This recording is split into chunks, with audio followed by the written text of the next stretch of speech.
Hi kids! On this installment of Artists That Are Awesome, the OG of badass chick painters.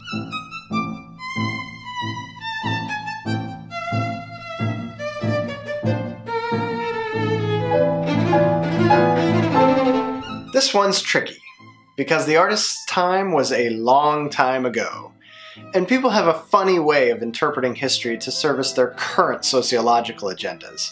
Artemisia Gentileschi is a prime example. We shall get into all of that in a second, but first let me just say, true believers, you really need to decide just how much you care about an artist's personal history as it relates to their work, and you should always be aware of your decision as a factor. Artemisia Gentileschi was the daughter of an Italian painter of some note, Orazio Gentileschi, who worked with and was influenced by Caravaggio. If you don't know who Caravaggio was, it was kind of a big deal. They were part of the Baroque movement, and as is the case with most movements that far back, Baroque covers a lot of area, a lot of time, and a lot of different artists. It basically picked up where the Renaissance left off and infused a lot of drama, a lot of color, a lot of contrast, and a whole lot of Catholic. Artemisia had aptitude, she was independent, and her work focused on stories about women, strong women, biblical stories, and most prominently the Judith story. I am no expert, but here it is as I understand it.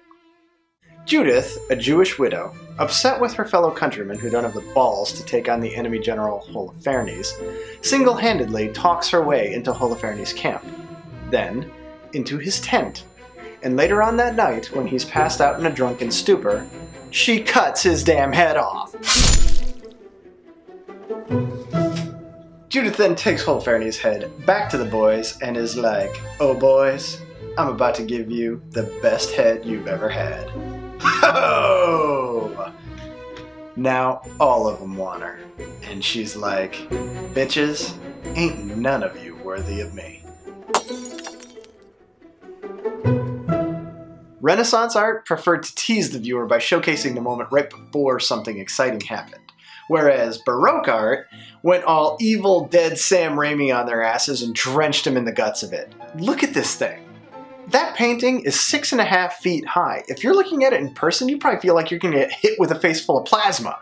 While Artemisia's skill has always been an understanding, even in her own time, her popularity is a relatively recent thing. From her death in 1653 right up until the 20th century, she didn't get that much ink.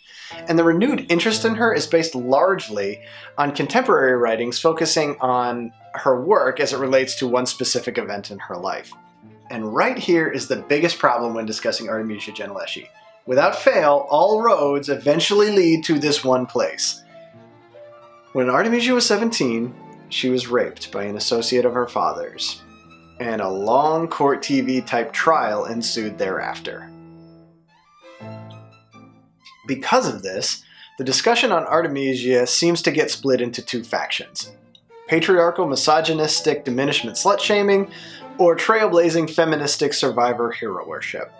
Both sides use the rape as the major reference point in her artistic career, if not her defining characteristic. And it's easy to understand why. The details make for a rip-from-the-headlines episode of Law & Order.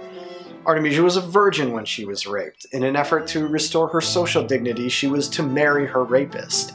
For a trial to ensue at all, a plea was made to the Pope, the accusations by her attacker to her promiscuity, her poise under cross-examination, and the fact that to prove her testimony truthful, she had to undergo torture and a gynecological examination in front of the judge.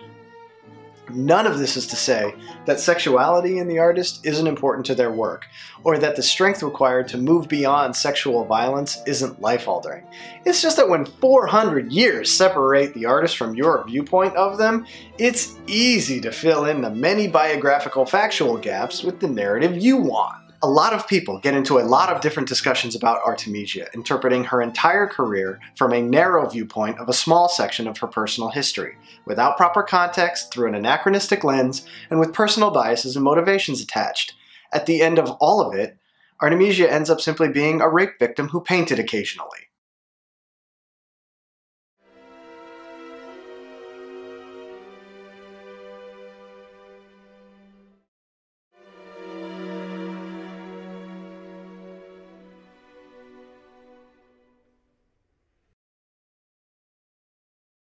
Female artists in general have gotten short shrift. In collected lives of artists, for example, portraits of women are few, and those are scant on information about professional achievements and long on stereotypes that emphasize strength or weakness of moral character. Huh. Measuring a large chunk of a woman's personal and professional character based on her sexual values and history. It's a good thing we don't do that anymore.